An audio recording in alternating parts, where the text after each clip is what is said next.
نەورۆز هێمایە بۆ ژیانی ئازاد، هێز و وزەیە بۆ کار و خەبات، بوژانەوەیە بۆ گیا و گوڵ و دار، هەستانەوەیە لە دژی زۆردار.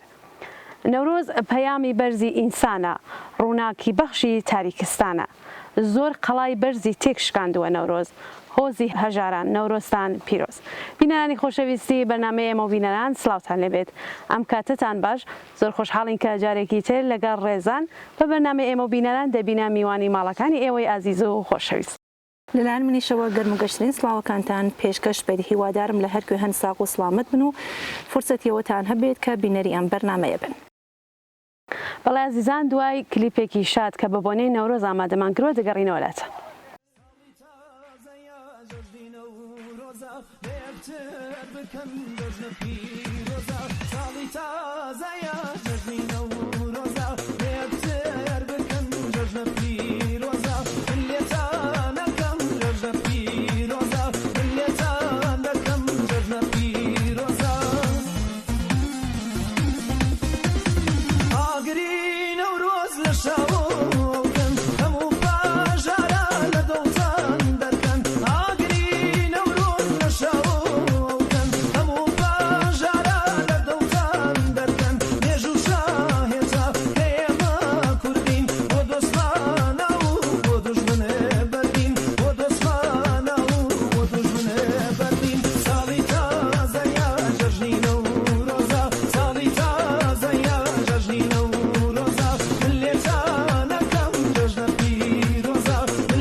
کوردستانەکەم وێنەی بەهەشتا، بەهار و خۆشی سەیران و گەشتا، کوردستانەکەم وێنەی بەهەشتا، باشوور و باکوور هەتا ڕۆژاوە، ڕۆژەڵات موژدەی جێژنی هێناوە، ڕۆژەڵات موژدەی جێژنی هێناوە. ساڵی تازەیە جەژنی نەورۆزە، من لێتانەکەم جەژنە پیرۆزە، من لێتان دەکەم جەژنە پیرۆزە.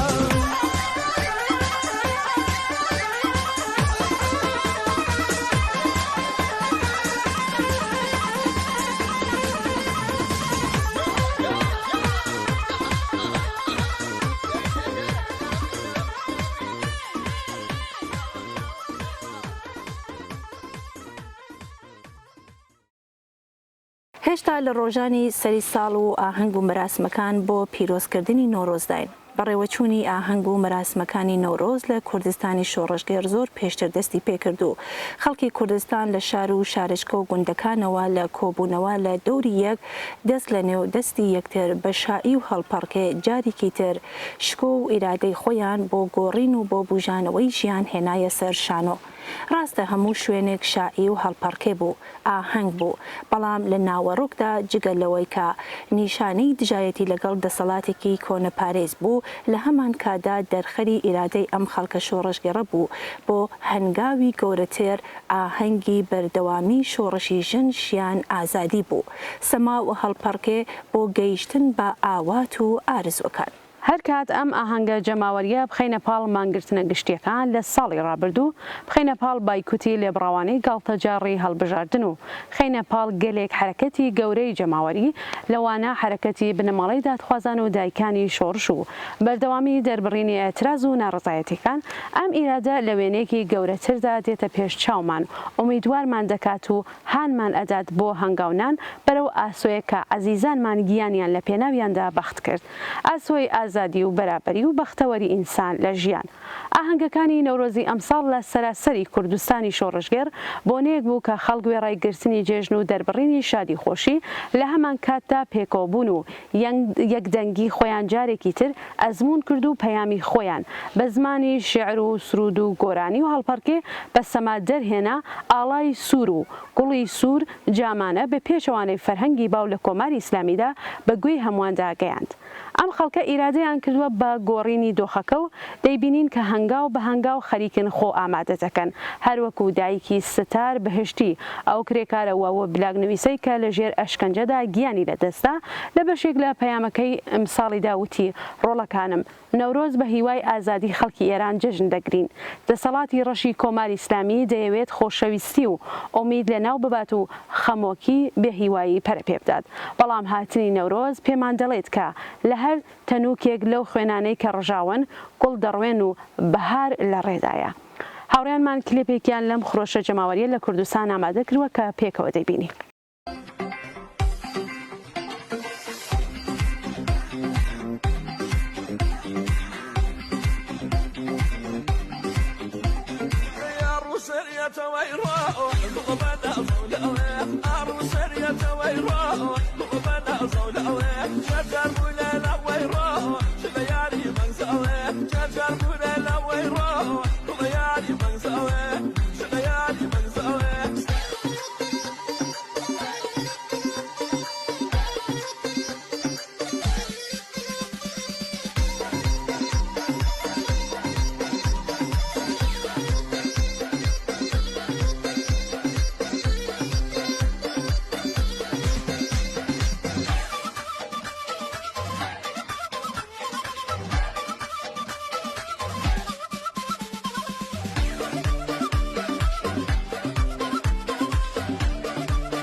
Shut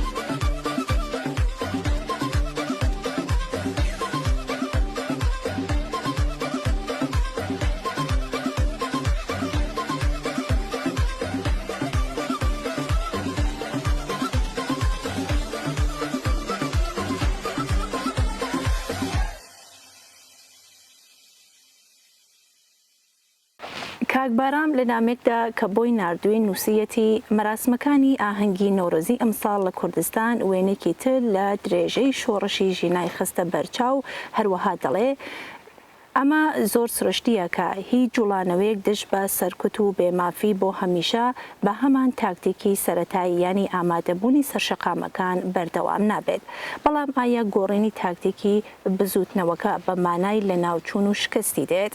ئاهەنگەکانی نۆرۆزی ئەمساڵ بە پێچەوانەی ئەویان نیشاندا کە لە ڕاستیدا بزوتنەوە کۆمەڵایەتەکان ناتوانن بگەڕێنەوە. پێشهاتە نەریتەکان لە کۆمەلگادا ناتوانرێت پێچەوانە بکرێتەوە. ئەمە پرەنسیپێکی کۆمەڵایەتی زانستیە و هیچ پەیوەندێکی بە کوردستان و گەلێکی دیاری کراوە نییە. بەڵێ ڕێزان کاک بەهرام هەروەها نووسیوێتی دوای پتر لە ساڵێک ئێستا پێویستە قسە لەوە بکەین کە ڕەوتی ژیان ئازادی شەپۆلێکی سۆزداری و ڕەهگوزەر بوو یان هەڵچوونێکی کاتی بوو بە دەستکردی بێگانە. هەو شێوەیەشی کردنەوەی دەسەڵاتی کۆماری ئیسلامی یان بزوتنەوەیەکی ڕەگدا کوتاو بوو کە بۆ یەکەم جار لە ماوەی 45 ساڵی ڕابردوودا گۆڕانکاری ئەرێنی و قوڵی دەویست. هەموو دیارتەکان ئەوەمان بۆ دەسەلمێن کە بە گۆڕینی تاکتیک بۆ بەرەنگاربوونەوە ئەم بزوتنەوە هێشتا بەردەوام و خەریکە خۆی بەهێز دەکات. مەڵێ گوڵناز کاکبارام هەروەها دەڵێ بۆ ئەوەی زۆر درێژ نەنووسم و کاتی ئێوە نەگرم با بزانین ئەم دیاردانە چین کە دەسەلمێنی شۆڕشی ژیلان لە ناخی کۆمەلگا هەروە بەردەوام و هەرکات هەنگاو دەنێ بۆ بەهێزبوونی. کاردانەوەکانی دەسەڵات درێژەی سیاسەتی سەرکۆت ئەوەمان پێ ئەڵێکە ئەم دەسەڵاتە لە شتێک ئەترسێ ئەو شتێک هیچ نییە جگە لە بزوتنەوەیکە بە پانایی ئێران کە هەرڕۆژ پتر خۆی دەردەخات تا ئێستا دەسەڵات ناچاری کردووەکە بەرەبەرە لە بەعزێک سەنگەر بکشێتەوە ئەگەرچی ناوی لێنابات گەشتی بەدناوی ئرشاد بە ئەسپایی کۆکرایەوە خەریکە بەرابەر بە کێشەی حجاب درزی تێدەکەوێت بە ئەسپایی ناچار دەبێ ئەویش قبول بکات ئەگەرچی درێژە بە سیاسەتی سەرکوتگەری ئەدا بەڵام ڕاوەستانی بەهێزی ژنان لە بەرامبەر دەستگا ئەمنیەتەکان تونتر بووتەوە. بابەتی بەرچاوی پەرەسەندنی داکۆکی لە مافی بەرابەری ژنان بە هێزبوونی مەیلی دژ بە پیا و سالاری لە کۆمەلگا و تەنانەت لە نێو بنەماڵەکاندا کەوابە ئەم بزوتنەیە تەئسیری لەسەر کولتوری کۆمەلگا داناوە. جگە لەمانە ئێستا زۆربەی خەڵکی ئێران بوچۆنێکی ئەرێنیان هەیە لەسەر بیرۆکەی جیاکردنەوەی ئائین لە دەوڵەت و ئیدارەی کۆمەلگا. سەرهەڵدان و پەرەسەندنی ڕێکخراوە جەماوەریەکان دیاردەیەکی تری دۆخی ئێستایە و لە کۆتاییدا ئازایەتی خەڵک لە دەربڕینی ڕایگشتی خۆیان سەبارەت بە ناکارایی بنەڕەتی سیستمی ئێستادا. بە واتایەکی تر درێژەی ئاعتراز و ناڕزایەتیەکان و بەرزکردنەوەی دروشمی ڕادیکالتر. هەموو ئەمانە لە پاڵ مانگرتنە گشتیەکان بایکوتی نمایشی هەڵبژاردن و ئێستاش ئاهەنگی نۆروز نیشانەی ڕوونن بۆ ئەوەی پێمان بێژێ بزوتنەوەی ژیانی ئازادی ژنان هەروە ڕێتە پێوێ. کاک بەهرام لە کۆتایی نامەکەیدا دەڵێ پێدەچێت ساڵی داهاتوو ساڵانی داهاتوو مژدەیەکی زۆر خۆش چاوەڕێی خەڵکات. دیارە من قسەم لە ئاواتەکانمان دەکەم بەڵام تا ئەم ئاواتەنە بەدیدێن گەلێک کەند و کۆز لەسەر ڕێگادان کە دەبێ بیان ناسین و بزانین چۆن مامەڵەیان لەگەڵ بکەین. لەلای من ئەم ڕەوتە شۆڕژگێڕانە هەر هاتووە بەهێزتر بووە بەڵام لەلایەکی ترەوە دەزانین نەیارانی ئازادی و بەرابەری و بەختەوەری ئینسان کەم نین و دەستەوەستان دانەنیشتون ئەوانیش ئیشی خۆیانەکەن تا ئەم شۆڕشە نەتوانێت ئامانجەکانی خۆی دەستەبەر بکات. کۆماری ئیسلامی تەفرەقە دروست دەکات و سەرکوت دەکات دڵساردی و ناومیدی بڵاو دەکاتەوە و نەیارانی تر خەڵک لە چاوەڕوانیدا ڕادەگرن و بەهێزی خۆیان بێباوەڕیان دەکەن. بۆیە ئێژم ئەگەرچی هەموو ئەم دیاردانە ئاسۆمان ڕوون دەکاتەوە بەڵام تا گەیشتن بە ئاسۆ کارمان زۆرە و گیر و گرفتی سەر ڕێگامان کەمنین. بۆ تێپەڕبوون لە کۆسپی سەر ڕێگامان دەبێت بەهێز بین. هێزیش لە پێکەوەبوونمان و لە ڕێکخراوبوونماندایە. گوڵی گەزیزەی قش زەردی لاپاڵ نەرم ڕادەژێ بە سروەی شەماڵ لە دەست ئەم ژینە دەردە دڵیەتی فرمێسکی ئاونگ لەسەر چڵیەتی چەقڵی ئاسنین بسکی ڕنیوە بەر لە پشکوتن غونچەی وەریوە دەڵێ لەو ساوە موژدەمدا بەهار لە باڵام ئاڵاسی مێشی خاردار ئەو لە قەیلەودی و سیماڕواوە بە بۆنی باڕود سیس و ژاکاوە لقی ئەم دیوی لە دەریای نزار جوانی دەبەخشێ بە بەژنی بەهار قەراقەرێن و دار تەقلە و سێباز یان هەلوچێن و کۆسەی فێڵەباز کارەی مێژینەی کۆمەڵی مناڵ هیچ بەدی ناکرێن بەهاری ئەمساڵ لە دەوری ئاگر گشتیان کۆ دەبن دەبنە دووبەرەی پێش مەرگە و دوژمن ڕەختی خۆ کرد و چەک و چۆڵی دار جژنی بۆ دەگرن نەورۆزی بەهار کارەی نوێ دەکەن سەنگەر لێک دەگرن هەر لە ئێستا وەڕێی خەباب دەگرن جار جار لەولاون وزەی پاسدارێک لەملاوە بە گورد دەنجی شعارێک سەرنجام شەڕی ئەو دووبەرانە بەرەی دوژمنان ڕەتان ڕەتاونە لە قەدی شاخە خوڕەی قەڵبەز دێ قاس بە قاسپی کەو لە نێو ڕەوەز دێ خەڵپەی کانیاوی ڕون و سپی و سۆڵ لەسەر شینکایی خڕوشی و دۆڵ لەگەڵ گزنجی بەری بەیانی تێکڕا دەبژێنن چیلوەی جوانی ڕنووی دوندی چێ و چۆر چۆرە سرینێ دەڕژێنێ و دەگری بۆ دوایی ژینێ بولبولی عاشق بەستەی دڵداری بۆ گوڵی دەڵێ دیاری بەهاری بەڵام جوانترین لە ناو ئەو گشتە باخچەی ڕازاوەی جوانی سروشتە ئەو دیمەنەیە واکرێ کارێ بێبەشێ ڕوتێ هەژار نەداورێک لەگەڵ ئاگری شەوی نەورۆزە لەناو بڵێسە و کڵپەی پرسۆزە لەگەڵ شۆڕشە پەیامێکی نوێ دەبەستێتەوە و بەو زمانە دەدوێ ئاگری شۆڕش ئەوەن پڕگر بێ تا زستانی ژین یەکجاری قڕ بێ بەرەو ژیانێ سەرتاب نەورۆز بێ پڕ بەدڵ بڵێن جەژنت پیرۆز بێ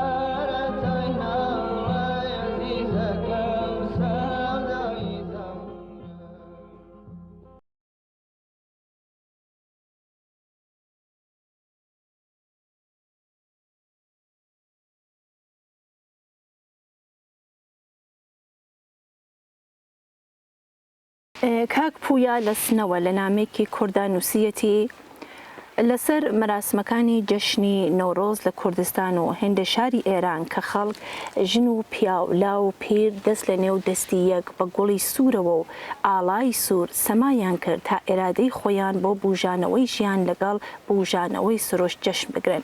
هێندێ کەسانی نەفسنزم و کۆنەپارێز هاتە دەنگ و بانگەشەی ئەوەیان کرد کە 45 ساڵ ئاوا بێڕێزی بە ئاینی ئەوان نەکراوە. بەم جۆرە هەوڵی ئەوەیاندا تا دیسانەوە ئاین بەکار بێنن تا بەر بە ئێرادەی خەڵک بۆ گۆڕینی ئەم بارودۆخە نالەبارە کە هەر بە حوکمی ئاین بەسەر خەڵکدا داسەپاوە بگرن.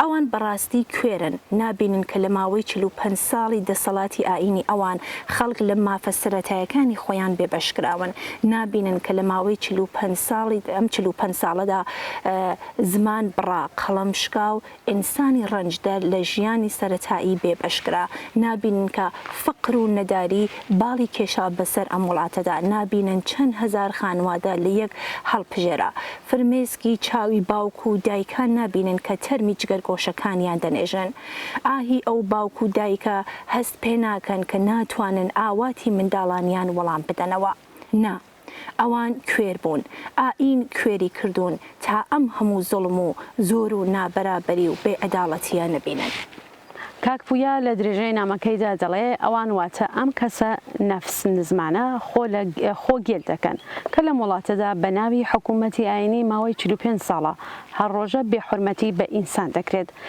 نەیان بینی کە چۆن کچە لاوێک تەنیا لەبەر ئەوەی چەند تاڵەمووی بەدرەوە بوو کوژرا و تەرمەکەیان ڕادستی باوکو دایکی کراوە ئەوان کوێرن و نابینن کە کرێکار و مامۆستا و ژن و لاو تەنیا لەبەر ئەوەی مافی ڕەوای خۆیان داوا دەکەن زیندانی دەکرێن ئەشکەنجە ئەدرێن و دەرمان خوارد دەکرێن ئەوان نابینن کە تاڵانکرانی سروەت و سامانی ئەم وڵاتە چۆن لە گیرفانی جەماعەتێک کۆ دەبێتەوە و هێشتا لە دەسەڵاتن و زۆربەی خەڵک لە فەقیری و نەداریدا دەژین خەڵک ناچار دەبن ئەندامی لەشیان بفرۆشن ناچار دەبن بۆ پاروەنانێک گیانیان لەسەر دەستدانێن و خەریکی کۆڵبەری بن نا ئەوان ئەمانە نابینن ئەم شەمشەمە کوێرانە ئەم پارێزەرانی نابەرابەری ئینسانەکان تیرۆر و ئەعدامەکان نابینن ئەرێ ئەوان نابینن بەڵام کاتێک خەڵکی وەگیان هاتوو لە ستەم و نابەرابەری ڕاپەڕین و دەنگیان هەڵبڕی دێنە دەنگ و بێحورمەتی بە ئاینەکان لە ڕاستیدا بە دەسەڵاتی کۆماری ئیسلامیان وەبیردێنن ئەوان وەکو کۆماری ئیسلامی لەم ڕاپەڕینە و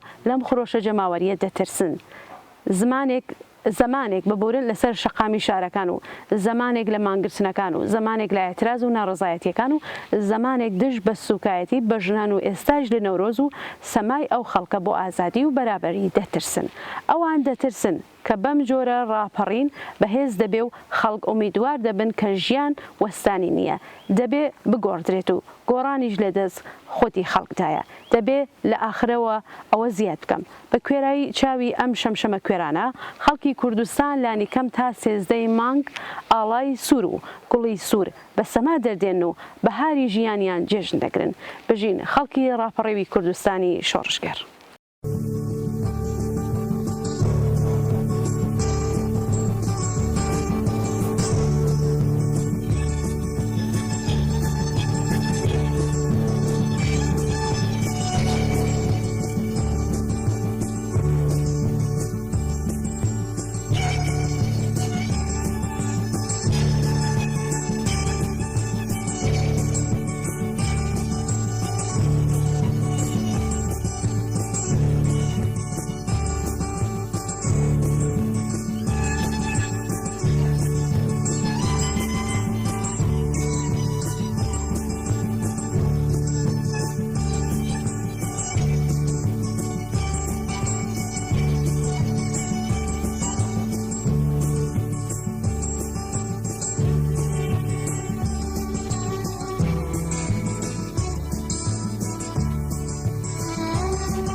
دڵێم ساڵی نەورۆزاتەوە دڵێم ساڵیش نەورۆزاتەوە سرو سەرپاچی جوانی ئەنوێنێ سرو سەرپاچی جوانی ئەنوێنێ وەک بۆچی ڕازە خۆی خەڵێنێ وەک بۆچی ڕازە خۆی خەڵێنێ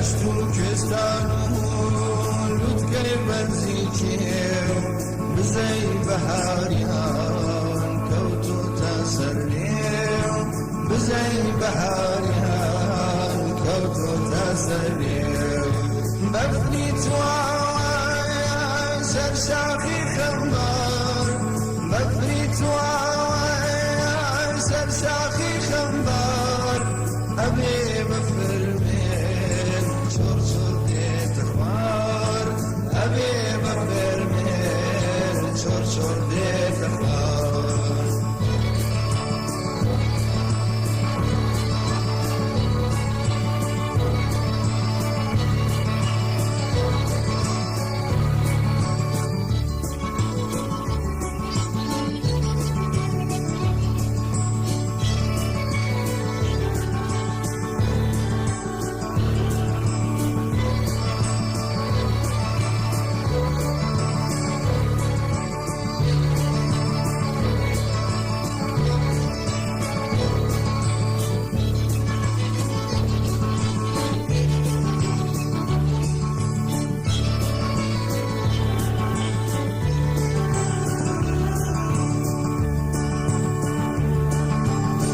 هەوزەی شتاوی بن کوێستانی بەر گاو بەردەستێنێ کەشتێنێ تەلار گاو بەردەستێنێ کەشتێنێ تەلار تیژی دارسایان نایەوی چەما تیژی دارسایان نایەوی چەما بە مۆسیقای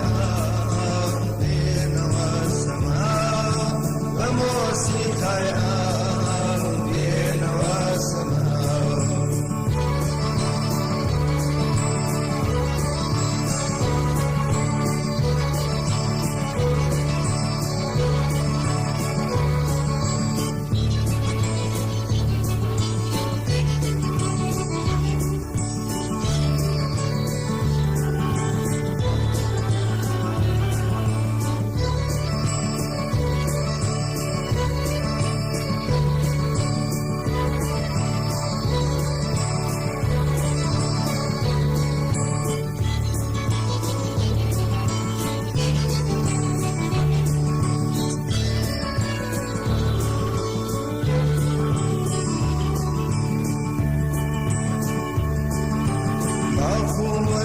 شاویان مێر بچیمە خستی ڕازاوەی بشوێنی دیمان خستی ڕازاوەی بشوێنی دیمان سەوزایی دەست و زنجیرەی کوێستان سەوزایی دەست و زنجیرەی کوێستان تاریف ناگرێ جانی کوردستان تاریف ناگرێ جانی کوردستان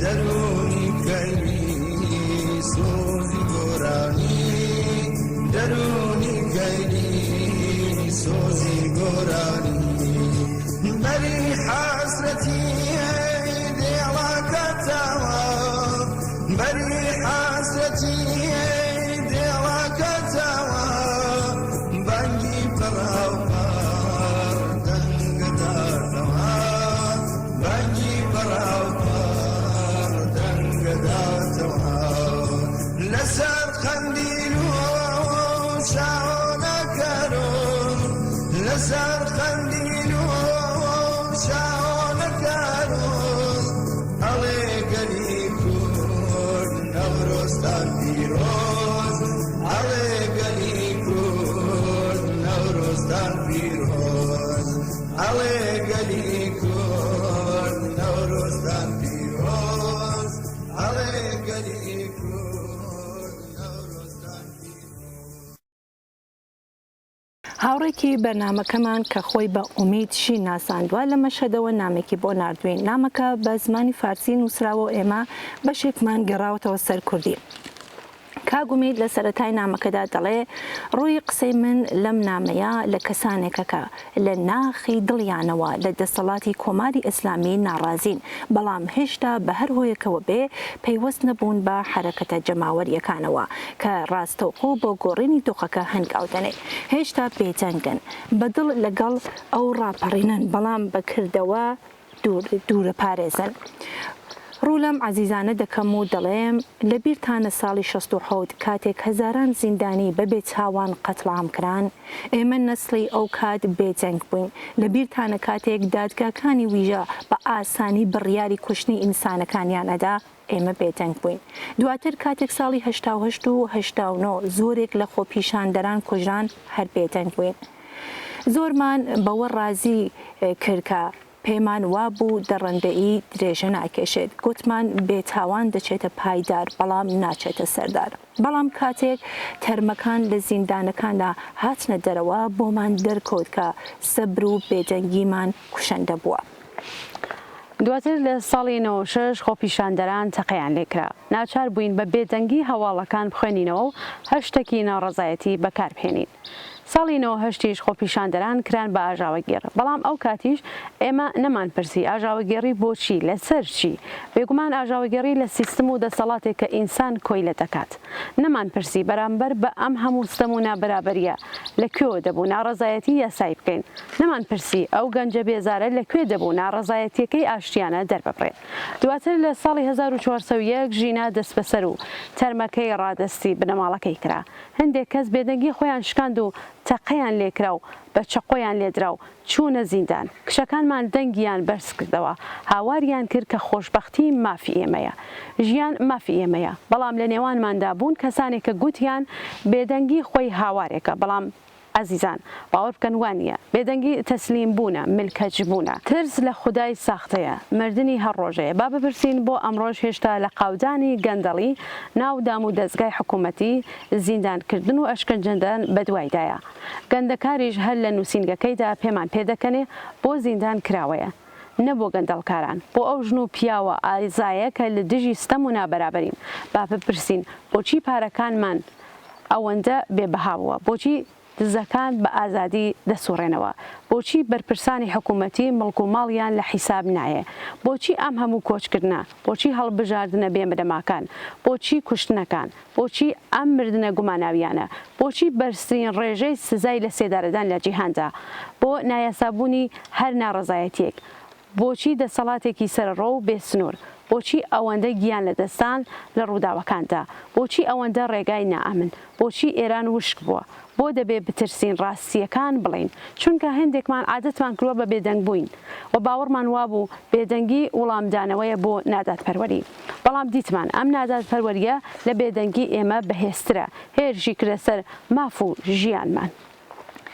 ئومید لە بەشێکی تری نامەکەشدا دەپرسێ بەڕاستی ئایا ساڵی 1403دا بێدەنگ دەبین ئایا جارێکی تر چاوەڕێ دەکەین کە ڕێگەمان پێ بدەن شتێک بڵین کە ڕێگەمان پێ بدەن بڵین بەسە قەت ئەوان لە دەنگی ئێمە دەترسن نمونەی بەرچاومان کوردستانە چاویان لێ بکەین لەوەی کاتێک خەڵک یەک دەنگ و دەست لە نێو دەستدن دەسەڵاتیش کارێکی پێ ناکرێ و تەسلیم دەبێ ئایا ئەوە مانای ئەوە نییە کە بێدەنگی ئیتر خۆی بۆ خۆی نەعەداڵەتی لە ناو نابات ئەگەر حرەکەتێکی ئینسانی وشیاری لەگەڵی نەبێ بەڵێ عزیزان با لە سەرەتای ساڵی تازەدا ئەم پرسیارە لە خۆمان بکەین کە ئایا هەر بە بێدەنگی سەیری ساڵی 1403 دەکەین ئایا قەرارە هەر لە حکوومەتێکی ئائینی کوێلە بمێنینەوە نەخێر ئەوە ڕاست نییە کە دەڵێن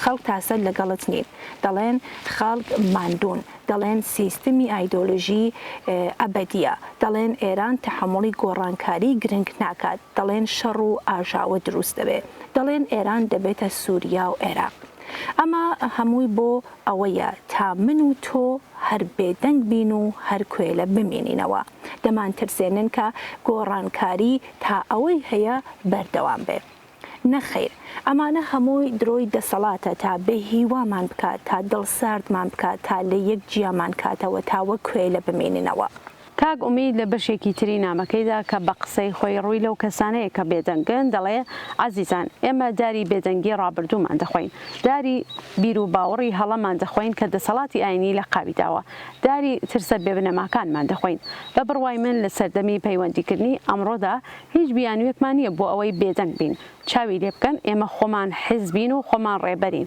خۆمان هێزین ئێمە بە میلیۆنان جەنگ و بە میلیۆنان هاوسۆزی و هاوچارە نووسین وابزانم میتر کاتی ئەوە هاتووە دەنگمان بخەینە پاڵدەنگی ئەو خەڵکە ناڕازیە و هێزمان زۆرتر بکەین لە بیرمان نەچێ بێدەنگی دوێنێمان ئەمڕۆ کێشەی زۆری بۆ خۆڵقاندوین ئایا بە بێدەنگی ئەمڕۆمان کۆیلەتی پێشکەش بە نەوەکانی داهاتوومان دەکەین من بڕیارێکی وام نییە هیوادارم ئێوەش بڕیارتان وانە بێ ئێمە بەرپرسیارین لە داهاتوو بێدەنگی ئەمڕۆمان هاوبەشیە لە هەموو ئەو شتانەی کە بۆ سبەینێ دەمێنێتەوە بە هیوای ساڵی شکاندنی بێدەنگیەکان و بەهێزکردنی شۆڕشی ژن ژیان ئازادی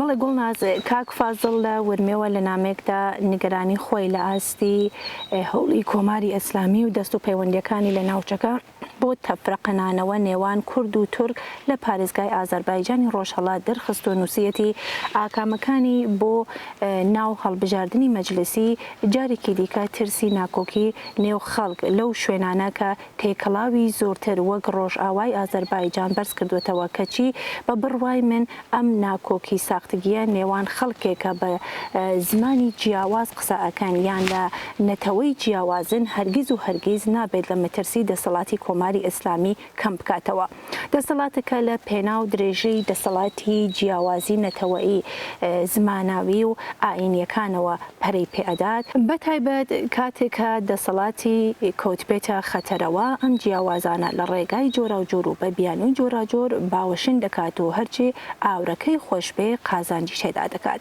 ئاشکرایە تا فاسڵەی نێوان حکوومەت و خەڵک لە ئێران زیاتر بێت کۆماری ئیسلامی ئێران هەوڵ دەدات فاسڵەی نێوان خەڵک بۆ قازانجی خۆی زیاد بکات بەداخەوە ململانیەکانی خەڵکی تورک و کورد لە ئازەربایجانی ڕۆژئاوا میژوەیەکی دوور و درێژیان هەیە و زۆر جاریش کە حکوومەتی ناوەندی لاواز بووە ڕووداوی ناخۆشی لێکەوتوێتەوە ئێستاش کۆماری ئیسلامی بە ئەنقەز سوتەمەنی بۆ ئەو ناکۆکیانە کە لە ڕاستیدا ناکۆکی نێوان خەڵکنین ئامادە دەکات.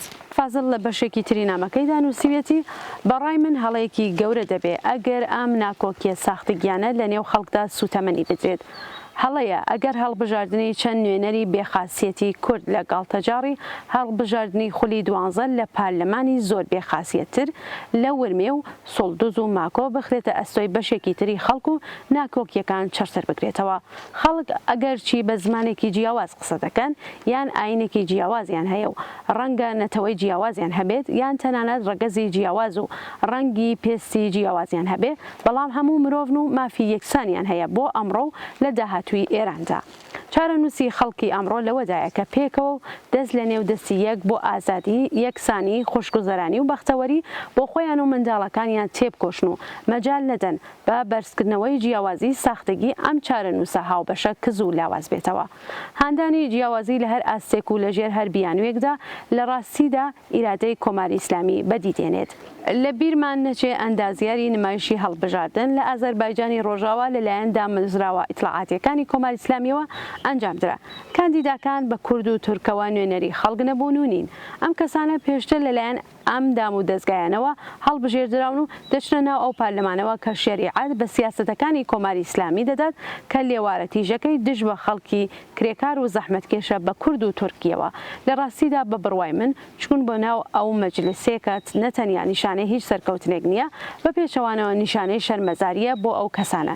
ئێمە دەزانین لە دەسەڵاتی کۆماری ئیسلامیدا هەڵبژاردنێکی ڕاستەقینە بەڕێوە ناچێ بەڵکو کاریکاتری هەڵبژاردن بۆیە ئەوان زۆر فیلتریان تێپەڕاندووە و لەلایەن دەسەڵاتەوە ڕێگەیان پێدراوە بچنە ناو مەجلیسەوە نوێنەرانی خەڵک نەبوون و نی.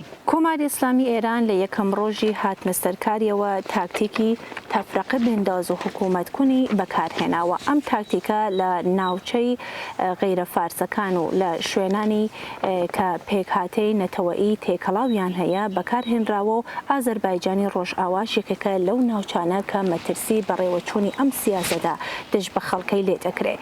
کۆماری ئیسلامی هۆڵی داوە بە شێوەی جۆراوجۆر و بە بیانووی جۆراوجۆر پەرە بە جیاوازی ساختیەکان بدات. بەڵام خەڵکی ئازەربایجان و کوردستان خاوەنی 1000 ساڵ ئەزمموی پێکەوە ژیانن. بۆیە ئەم ئەزمونە بۆ پوچەڵکردنەوەی هەر پلانێکی کۆماری ئیسلامی کافیە و خەڵکی وشیان ڕێگە نادەن لایەنگەرانی ئەم ڕژیمە چ لە ئازەربایجان و چ لە کوردستان ئەم مێژووە بشێوێنن. لە ساڵی 1401 لە کاتی خۆپیشاندانی ژنان لە تۆرێز دروشمی ژنژیان ئازادی دەوترێتەوە. دروشمی یاشاسین ئازەربایجان بێژی کوردستان لە هەموو لایەک بەرز دەکرێتەوە.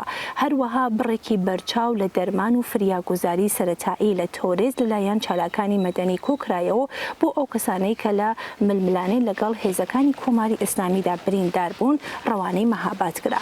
ئەمانە نیشانەی هاوسۆزی و هاوڕێتی ئەو خەڵکەیە بۆ ئایندێکی باشتر کە دەبێ بەهێز بکرێ کە ئەرکی سەرشانی هەموو ئینسانێکی ئازادی خوازەکە بۆ بەهێزکردنی ئەم پەیوەندیانە تێبکۆشن و بە وشیاریەوە مەجای بۆ کۆماری ئیسلامی و دەست و پەیوەندەکانیان نەهێڵنەوەکە لە هاوپشتی و هاوسۆزی خەڵک نیگەرانن.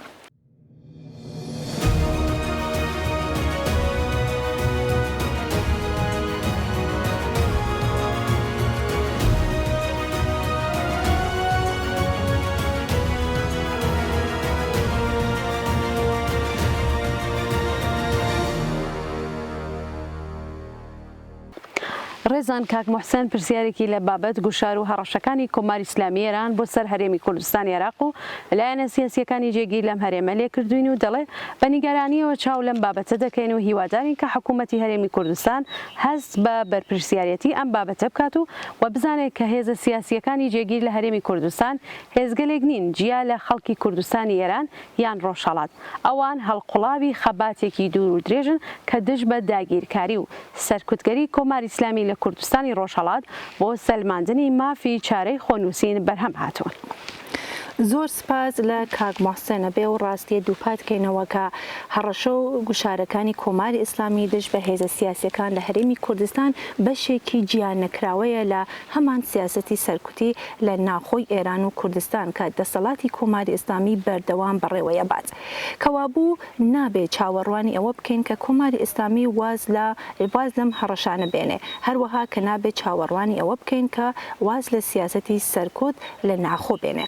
تا ئێستا بیانووی ئەوەی کە نابێت لە سنوورەکانی هەرێم کارگۆر بگیردرێ بۆ چالاکی نظامی دەمێکە وەڵام دراوەتەوە و زۆر جار ئێمە وەک کۆمەڵە باسمان کردووە کە لە هەل و مەرجی ئێستادا کاتێک خەڵکی کوردستان سەنگەری تریان بۆ درێژەی خەباتی خۆیان ئاوەدان کردوێتەوە هەر ڕۆژ ئەم سەنگەرە واتە خەباتی مەدەنی ئاوەدانتر دەبێتەوە و بەهێزتریش دەبێت.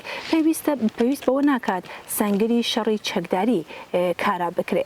هەر بۆیە لەسەر ئەم بنەمایە دەمێکە ئەم بیانوە پوچەڵ کراوەتەوە بەڵام کۆماری ئیسلامی کە لە ماوەی 1-2 ساڵی ڕابردوودا کەوتووەتە بەر پەلاماری ڕق و بێزاری خەڵک لە سەراسەری ئێران ڕێگەی بۆ نەماوەتەوە جگە لە هەڕەشەکردن و زەختهێنان و سەرکوتگەری بۆیە تەنیا قسە لە هەڵسوڕانی چەکداری نییە کە بۆ خۆشیان باش دەزانن بەڵکو قسە لە درێژەی سیاسەتی سەرکوتگەریە جگە لەوە دەبێ باسی ئەوەیش بکەین کە کۆماری ئیسلامی لەگەڵ حکوومەتەکانی تر لە ناوچەکە وەک تورکیا و سووریە و عێراق دیارە بە پێگەی جیاواز و بە بەرژەوەندی جیاواز بەڵام لە تەوافقێکی ڕانەگەیەندراودا دژ بە بزوتنەوەی خەڵکی کوردستان بۆ دیاریکردنی مافی چارەنووسی خۆیان لەم ڕەوانگەوە هەبوونی هەرێمی کوردستان بۆیان قابلە قبول نییە کاتی خۆی هاوسەنگی هێز پێ سەلماندوین بەڵام کاری بۆ دەکەن بۆ ئەوەی بەرەبەرە ئەم هێزە کز و لاواز بکەن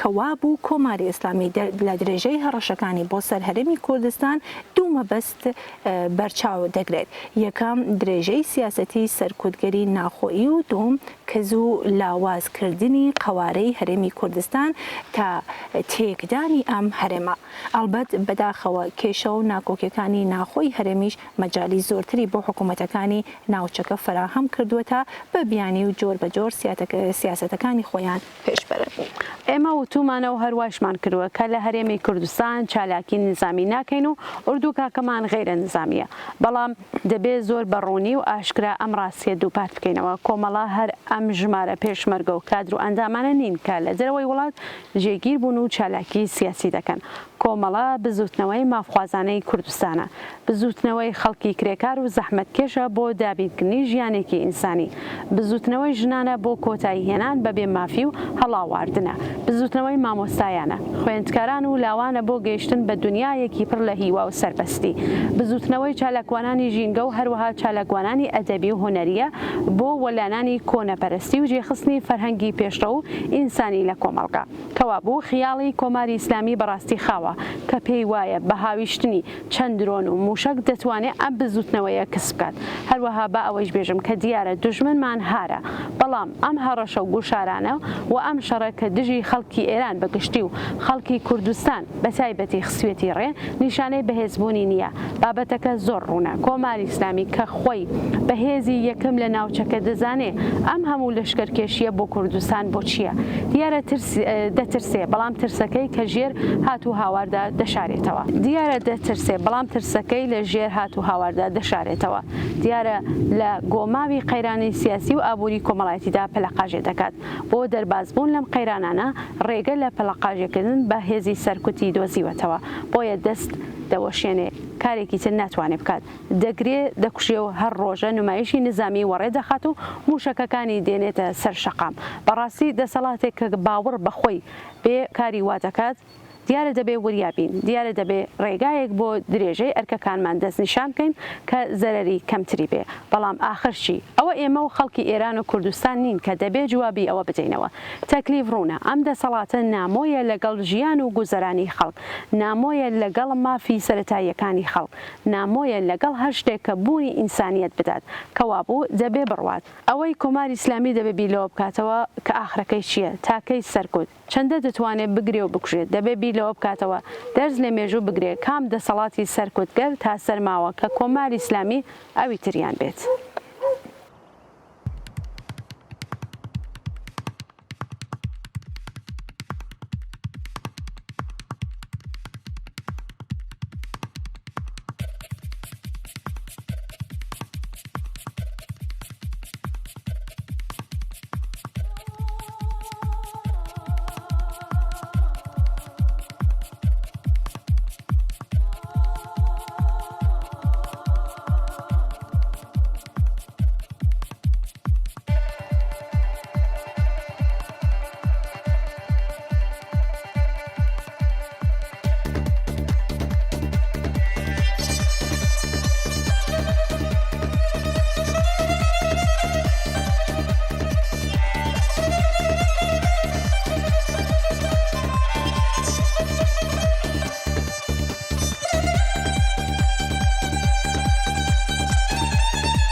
خوشو الله چند خوشن مجد ایواران ایل ایواران بزم ایواران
بەڵێ گوڵناس هەرۆک ئاگاداری ڕۆژی سێشەمە 29 ڕەشەمە وەزیری کاری کۆماری ئیسلامی ڕایگەیان با ڕەزامەندی ئەنجومەنی باڵای کار لانیکەمی حەقدەستی کرێکاران لە ساڵی 1403 بە بەراورد بە ئەمساڵ بە ڕێژەی 35% زیاد دەکات.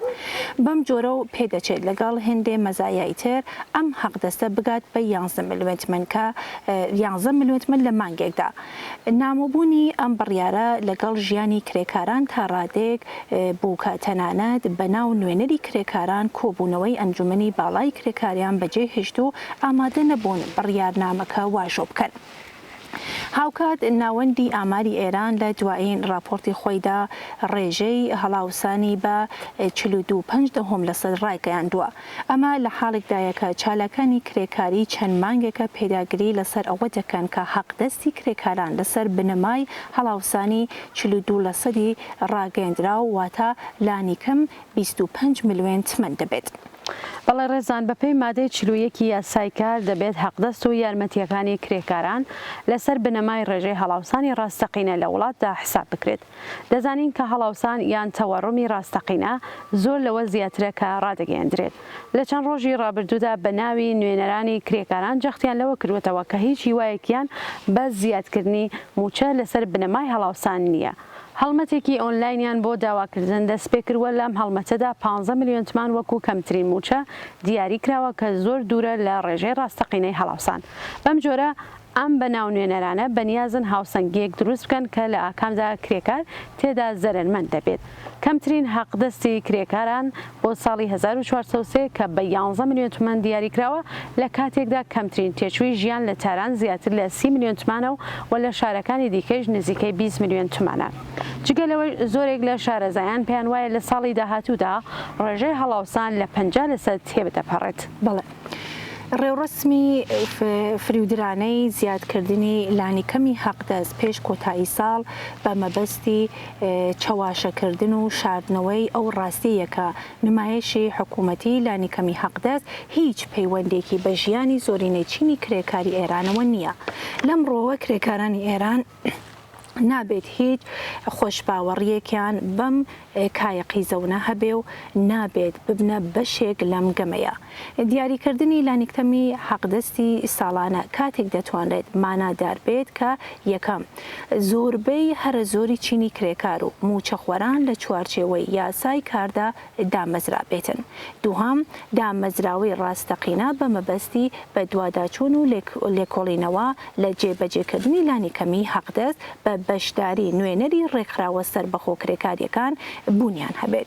سێم یەکێتی و ڕێکخراوە کرێکاریەکانی سەربەخۆ لە دەوڵەت بە ئازادیەکی تواو بوونی مافی ناڕزایەتی و مانگرتن بتوانن لە دژی پێشلکاریەکان لە جێبەجێکردنی لانیکەمی حەقدەست لەلایەن سەرمایەدار و بەڕێوەبەرەکانەوە ڕاپۆستن.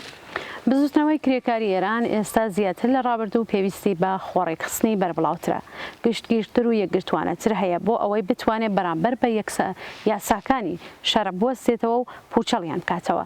تەنیا بەم شێوەیە دەتوانێت هێزێکی یەکگرتو و شکڵ پێ بدات بۆ ئەوەی بتوانێت بە ڕێخستنی مانگرتنی بەربڵاو ڕێزی یەکگرتووی دەوڵەت و خاوەنکاران تێک بشکێنێت.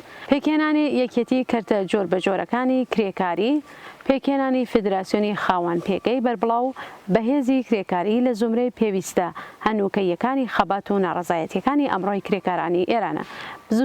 بزوتنەوەی کرێکاری بەڵەیەکی هەڵپێکانی خەبات و ناڕەزایەتی بەشە جۆرە و جۆرەکانی کرێکاری و پێکێنانی بەرەیەکی یەکگرتووی کرێکاریە. دەتوانێت شان بەشان و وەکو پێشەنگی بزوتنەوە کۆمەڵایەتیەکانی تر ئەم دەسەڵاتە سەدەی ناوەڕاستی و ناودەیە تێک بشکێنێ و ڕێگا بۆ دەسەڵاتی جەماوەری بەرینی خەڵک خۆش بکات.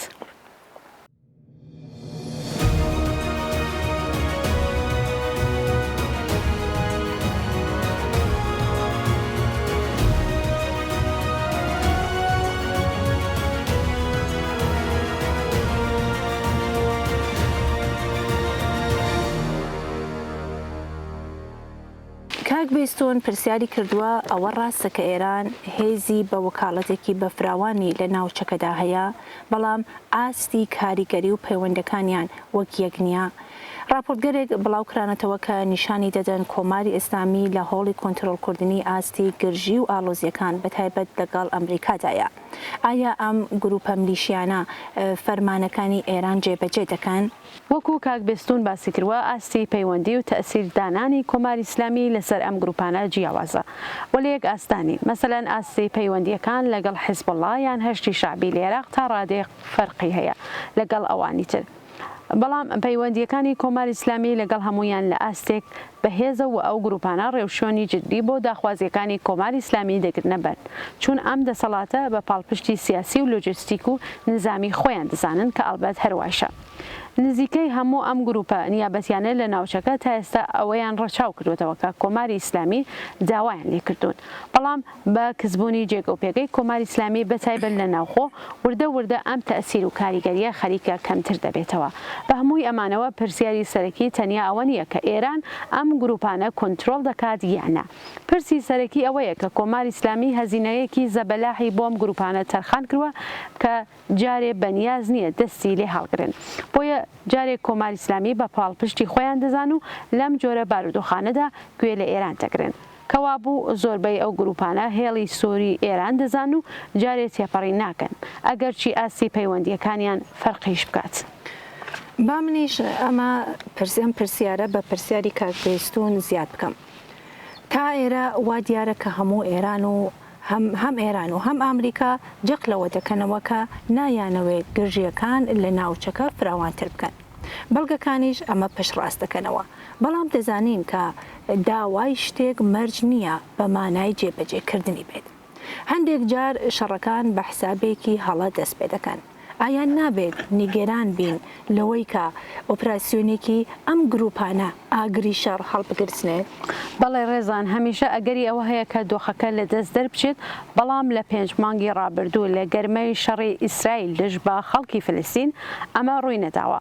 ئەمەش ئەوە دەردەخات کە هەموو لایەنەکان پێیان وایە لە وەڵامەکەیاندا دیارەکە نەهێڵن دۆخەکە لە کۆنتترۆل دەربچێت. مەسەلەن لە کوشتنی سەربازە ئەمریکاییەکان لە ئۆردۆن ئێران هەوڵیدا گرژیەکان کەم بکاتەوە چون بەڕاستی نیگەرانی ئەوەیە ئەگەر گرژیەکان پەرەپسێنێت و شەڕ لە ناوچەکە دەستپێکات تێوە دەگرێت و ئامادگی ئەوەی نییە کە خۆی لە شەڕێکی قورسدا بدات نە ئابووری باشە و نە دۆخی سیاسی لە ناوخۆ باشە خەڵک بە تەواوەتی لێوەڕگەراون بۆیە هەوڵ ئەدات گرژیەکان کۆنتترۆل بکات و نەکەوێتە نێو شەڕێکەوە کە بە قازانجی نییە کەواتە دیسانەوە دەبێت ئەوە دووپات بکەینەوە کە نە ئێران و نە ئەمریکا هیچ نیازێکیان نییە بۆ بەرفراوانکردنی ئەم ڕوبەڕووبوونەوەیە.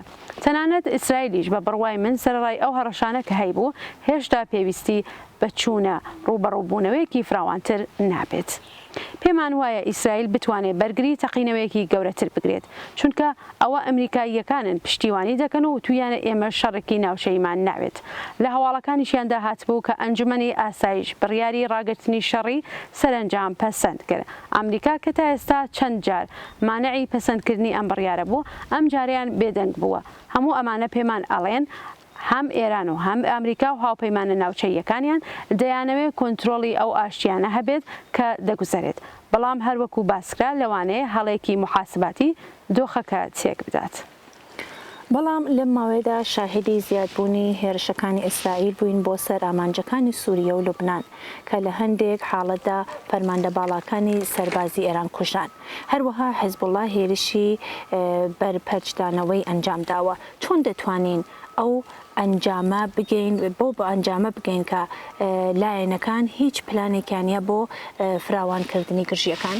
بەڵێ ڕێزان، حیزبوڵڵا هەر لە سەرەتاوە بەڕوونی ئەوەی خستە ڕوو کە هیچ نیازێکی نییە گژی و ئاڵۆزیەکان لە دەرەوەی ناوچەی سنووری بڵاو بکاتەوە.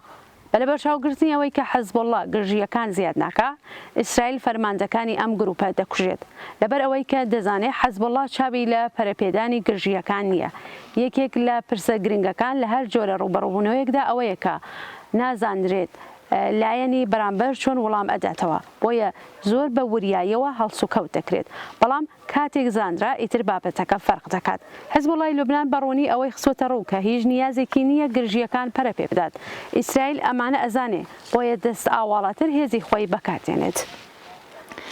ئاماژت بەوە کرد گوڵناسکە کۆماری ئیسلامی ناتوانێت خۆی لە شەڕی قورس لابدات. ئێستا لە بواری ئابووری و سیاسی و تەنانەت ناوچەییدا لە لاوازترین شوێن وەستاوە. لە دۆخێکی وادا کۆماری ئیسلامی دوای ئەم کۆناغە چی دەکات؟ بەڵێ ڕێزان، ئیمکانی زۆر ئاڵوگۆڕ هەیە کە هێشتا بە تەواوەتی لێمان ڕوو نییە، بۆیە بڕیارێک لەم بارەوە ئاسانیە. لەوانە پرسی سەرۆک کۆماری لە ئەمریکا کەمتر لە ساڵێک چی لێ دێت، ململانەی غەزە چۆن کۆتایی دێت، لە لوبنان چی ڕوەدات، شەڕی رووسیا ئوکراین بەکوێ دەگات و زۆر هۆکار هەن کە ئەنجامەکانیان نادیارە. بەڵام لە یەک ساڵی ڕابردوو لە دوای ڕێکەوتنی نێوان ئێران و سەعودیە بۆ دەستپێکردنەوەی پەیوەندیەکان، مەیلێکی ڕوون لە لایەن ئێرانەوە بۆ هێورکردنەوەی دۆخەکە و ناوچەکە بەدی دەکراوە. ئەوان نایەنەوێت بەردەوام بن لە ڕوبەڕووبوونەوە لەگەڵ سەعودیە کە لە ناوەندی گژیەکانی ناوچەکەدا بووە. من پێم وایە هەردوو لەم بارەوە گەشتنە لێکتێگەشتنی هاوبەش. قەیرانی یەمەن کە لە ناوەندی ئەم ململێنانە دەبوو هێشتا کۆتایی نەهاتووە، بەڵام سەعودیە نایەوێت درێژە بەم شەڕە بدات. تەنانەت بینیمان کە سەعودیە بەشداری نەکرد کاتێک هێزەکانی ئەمریکا هێرشیان کرد سەر ئامانجەکانی لە یەمەن. لە ئەنجامدا خاستێک لە هەردوو لە واتە تاران و ڕیاز هەیە بۆ کەمکردنەوەی گژیەکان. هەروەها کۆماری ئیسلامی نایەوێت گژیەکان لەگەڵ وڵاتیانی دیکەی عەرەبی زیاد بکات. لە بیرمان نەچێت کە هەموو ئەمانە بۆ ئەوەیە کە کۆماری ئیسلامی دەزانێت لە دۆخێکدا نییە کە دەرەقەتی ئەم هەموو زەختە بێ، هەوڵ ئەدات دەرەوە ئارام بڕابگرێ و خۆی لە گژیەکان دوورکاتەوە. بەڵام لە ناوخۆ بێڕەحمانەترین سەرکوت دژی بە خەڵکی ڕاپەڕیوی دەست پێ کردووە. لە ڕاستیدا دەتوانێت بڵین سیاسەتی ئارامکردنەوەی دەرەوە و دیوێکی تری سیاسەتی سەرکوتگەری ناوخۆی بۆ مانەوە. لە ڕاستیدا کۆماری ئیسلامی بۆ هەر شوێنێک چوو بێت هەژاری و ناسەقامگیری و کێشەی ئابووری لە وڵاتەدا بەدی کراوە کە بۆتە هۆی ناڕزایەتی دەربڕین بە حوزوری کۆماری ئیسلامی لە عێراق لە ساڵانی ڕابردوودا خۆپیشاندان لەلایەن ئەو گەنجانەوە دروست بوو کە دژ بە دەخاڵەتی کۆماری ئیسلامی لە وڵاتەدا بوون. کە ئەڵبەت لەلایەن گروپە میلیشیاکانی سەر بە ئێرانەوە سەرکۆت کران، بەڵام ئەوەی وای کرد ئەم گەنجانە بجوڵێن کێشەی بژێوی ژیان و نەبوونی هەلیکار و خەتابارناسینی کۆماری ئیسلامیە کە بە ئاژاوەنانەوە ئیمکانی ژیانی لێ سندوونەتەوە. لە ئەنجامدا لێرە و لەوێ نیشانێک هەیە کە تووڕەیی و ناڕازی بوون بەرامبەر بە دەخاڵەتی ئێران کە ڕوو لە زیادبوونیشە. من پێم وایە ئێران و هاوپەیمانەکانی ئاگادارن کە ژێرپێیان قورس و قائم نییە، بۆ یەوە بە نەزەرەگات کە پێویستیان بەوە هەیە لانیکەم لە هەندێک حاڵەتدا دۆخی عێراق و لوبنان هێور بکەنەوە. بەڵام مشکل بۆ کۆماری ئیسلامی ناوخۆی ئێرانە. لەلایەک لە ناوخۆی حکوومەت چەند بەرەیەکی هەر ڕۆژ زۆرتر پەرە دەستێنێ و لەویش گرنگتر کە موقعیەتی کۆماری ئیسلامی تووشی مەترسی جدی کردووە پەرەسەندنی ئاعتراض و ناڕزایەتیەکان و بە واتایەکی تر بەردەوامی ڕاپەڕینی ژینایە کە دەسەڵاتی کۆماری ئیسلامی کردووەتە نیشانە. هەر ئەم بابەتە وای کردووە کە سیاسەتەکانی دەرەوەی لە سەر کز و لاوازی بباتە پێشەوە و هەموو کەسێکیش ئەمە ئەزانێ. کۆماری ئیسلامی ئیتر ئەو کۆماری ئیسلامیانە کە بتوانن پشتی پێ ببەستن. هەر لە ئێستاوە تەنانەت هێزە نیابەتەکانیش خەریکن حساب و کتێبی خۆیان دەکەن.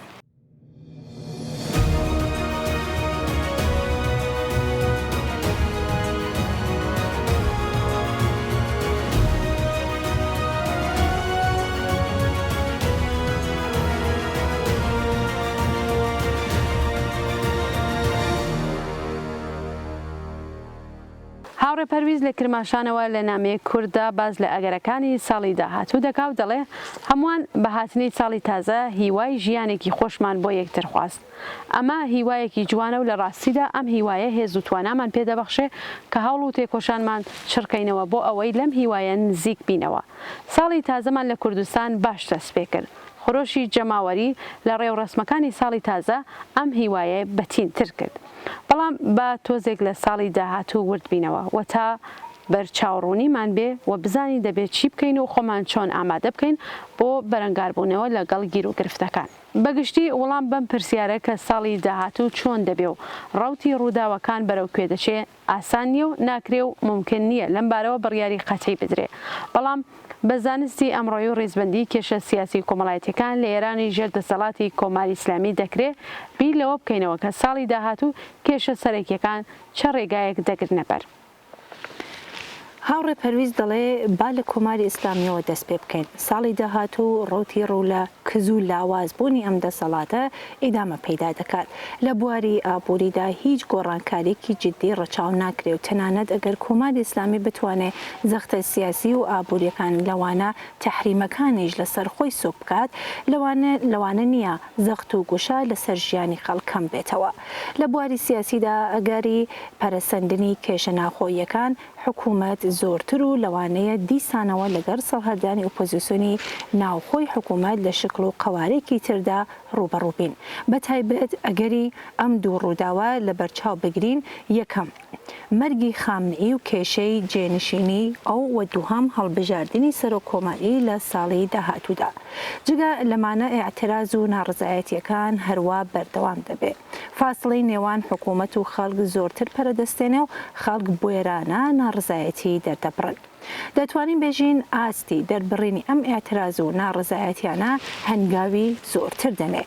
بەڵام لەو لاوە حکوومەت سیاسەتی سەرکوتی خۆی درێژە پێئەدات و بە تایبەت لەوانە گوشاری زۆرتر بخاتە سەر چالاکانی سیاسی و مەدەنی و لە مەر کێشانی حیجابی زۆرە ملێ زۆرتر مقاومەت بکات. ئەویش ئضافە بکەم کە ڕووداوەکانی دەرەوە لەوانە شەڕی ئیسرائیل دژی خەڵکی فەلەستین، شەڕی ئۆکراین، تەنانەت خۆڵی هەڵبژاردننی سەرۆک کۆماری ئامریکا کە کەم تا زۆر تاثیر و کاریگەریان لەسەر دۆخی ئێران دەبێت. دەبێت چاوەڕوان ببین بزانین چی ڕوودەدات. بەڵام یەکشت زۆرتر ڕوونا ئەویش دۆخی سیاسی ناخۆی ئێران یانی شەڕی خەڵکی وە گیان هاتوو دەست بە دەسەڵاتی کۆماری ئیسلامی بەردەوام دەبێ و هەموو دیاردەکان ئەوەمان پێژێکە. خەڵک لەم شەڕەدا هەنگاوی زۆرتر دەچنە پێشەوە.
سردی بفریت واوای سر شاخی تنبار بفریت واوای سر شاخی تنبار ابی بفرمیز تور تور دیت خوار ابی بفرمیز تور تور دیت خوار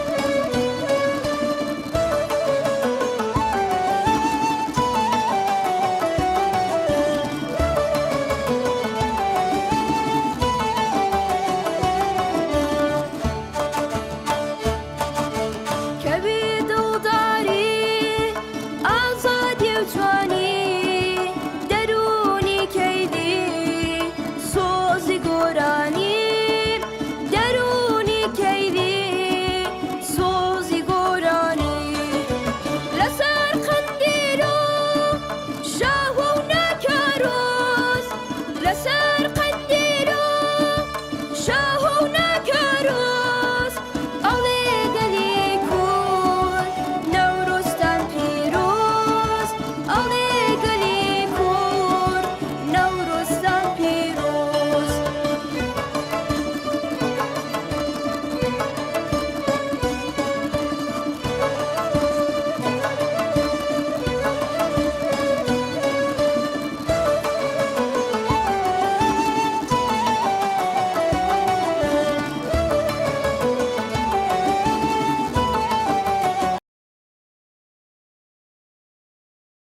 بەداخێکی گرانەوە ئاگادار بووین کە سەر لە بەیانەی ڕۆژی پێنجشەممە هاوڕێی زۆر خۆشەویست و دێرینمان کاک یەدێ بیگلەری کەسایەتی ناسراو و خۆشەویستی کۆمەڵانی خەڵکی کوردستان لە شاری ستۆکۆڵم لە وڵاتی سوید لە تەمەنی 80 ساڵیدا کۆچی دوایی کرد.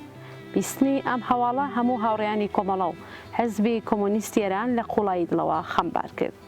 هاوڕێ یەدێ بیگلەری ساڵی 1322 هەتاوی لە شاری سنە لەدایک بوو. خوێندنی سەرەتایی و ناوەندی لەو شارە تەواو کرد و بۆ خوێندنی باڵا چووە شاری تاران. سەرەتا کۆلیژی ئیلاهیات و مەعارفی ئیسلامی و دوجار کۆلیژی حقوقی لە بەشی قەزایی تەواو کرد. بە دوای تەواوکردنی زانکۆ بوو بە سەرۆکی یەکێک لە دادگاکانی شاری تاران. دوای ماوەیەک بوو بە سەرۆکی دادگای شارستانی کرماشان. پاشان گەڕایەوە شاری سنە و بوو بە دادستانی دادگای شۆڕش و لەو جێگە و شوێنەدا وەکو دادوەرێکی عادڵ و مرۆڤدۆست بەهۆی ئەوەی کە خۆی دژ بە سزایەدان بوو چەندین کەسی لە مەرگ ڕزگار کرد. لە سەردەمی پێشمەرگایەتیشدا دۆڕونەقشی هاوڕێ یەدێ لە هەموو بوارەکانی چالاکی کۆمەڵە بەرچاو بوو. هاوڕێ یەدێ بیگلەری لە ساڵی 1342 هەتاویەوە پێنایە کۆڕی خەباتی سیاسیەوە و لە پرۆسەی پێکێنانی کۆمەڵەدا بەشدار بوو. هاوڕێ یەدێ لە یەکەم ڕۆژەکانی دامەزرانی کۆمەڵە لە ساڵی 1348 هەتاوی تا کاتی گیان لەدەستانی وەکو کۆمۆنیستێکی وشیار و خەباتکار هاوڕێ و هاوسەنگەری کۆمەڵە بوو. لە شەڕی 24 ڕۆژەی شاری سنە دەوری کاریگەری لە داڕشتن و دەرکردنی خەبەرنامەی تایبەتی کۆمەڵە لەو شارە گێڕا. هاوینی ساڵی 1358 هەتاوی چالاکی بێدەریقی هاوڕێ یەدێ وەکو بەرپرسی دادگای شۆڕشی شاری سنە گیانی چەند تێکۆشەری بەدیل گیراوی کۆمەڵەی کە لە پادگانی مەریوان ئەسیر بوون لە ئێعدامی حتمی ڕزگار کرد. بۆ ماوەی چەند ساڵ وەکو کادرێکی پێشکەوتوو و وەکو پێشمەرگەیەک هاوڕێ یەدێ لەگەڵ ڕابەری گیان بەکرد و کاکسدێقی کەمانگەر کاروباری قەزایی و حقوقی کۆمەڵەیان بەڕێوە دەبرد و یاسای دادگاکانی کۆمەڵەیان داڕشت. ئەو یاسایە لەلایەن کۆمیتەی ناوەندی کۆمەڵەوە پەسەند کراو بوو بە بنەمای قەزاوەت و دادڕەسی ئەو کاتی کۆمەڵە لە کوردستان. هاوڕێ یەدێ لە ساڵەکانی دەیەی 60 هەتاوی هاوکات بەڕێوەبەری دەبیرخانەی کۆمەڵە بوو. کارزانی و دڵسۆزی لەم جێگە و شوێنە هەستیارانەدا کاک یەدێ هەر وەک چۆن لەناو جەماوەری خەڵکی شاری سنەدا خۆشەویست کرد بوو لە ناو ڕێزەکانی پێشمەرگەی کۆمەڵەشدا جێگەی متمانە و خۆشەویستی هەمووان بوو. کاک یەدێ بیگلەری لە بنەماڵەیەکی ناسرا و تێکۆشەری شاری سنە بوو کە برایەکی بە ناوی هاڕێ عوبەید شەکیبا لە ڕێزەکانی پێشمەرگەی کۆمەڵەدا گیانی بەخ کرد. درێژەی چالاکیەکانی هاوڕێیەتی بیگلری لە وڵاتی سوێد بوو. لەو دەورەیەشدا لە هەموو قۆناغە سەخت و دشوارەکاندا کۆمەڵەی لە ئەزمموی دەوڵەمەنی 6 ساڵی خەباتی بێپسانەوەی خۆی بێبەش نەکرد و بە شور و شەوق و حەماسەی سەردەمی پێشمەرگایەتیەوە درێژەی بە خزمەتکردن بە بزوتنەوەی شۆڕشگەڕانەی کوردستان دەدا. ئێمە وێڕای دەربڕینی ئەو پەڕی پەژاری خۆمان بۆ گیان لە دەستانی هاوڕێیەتی بیگلری سەرخۆشی خۆمان دەکەین لە ئەندامانی بەڕێزی بنەماڵەی بەتایبەت هاوڕێ عەزیزە وەتەندروست هاوسەر و جگەرگۆشەکانی سۆما و حەمە و هەروەها بنەماڵەی بەڕێزی بیگلری و خەڵکی تێکۆشەری شاری سنە و هەموو هاوڕیانی کۆمەڵە و خۆمان بە شەریکی خەمیان دەزانین.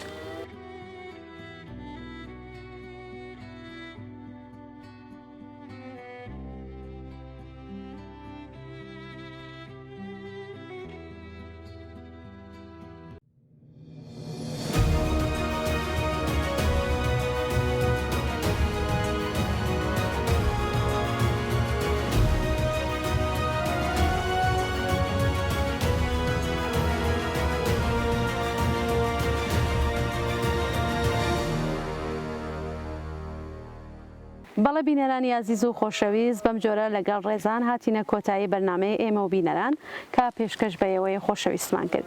هیوادارم ئەم بەرنامەیە جێگەی سوود و ڕەزامەندی ئێوەی خۆشەویست بێ تا بەرنامەیەکی تر و دیدارێکی تر ماڵەوە. هەر شاد و خۆش بن.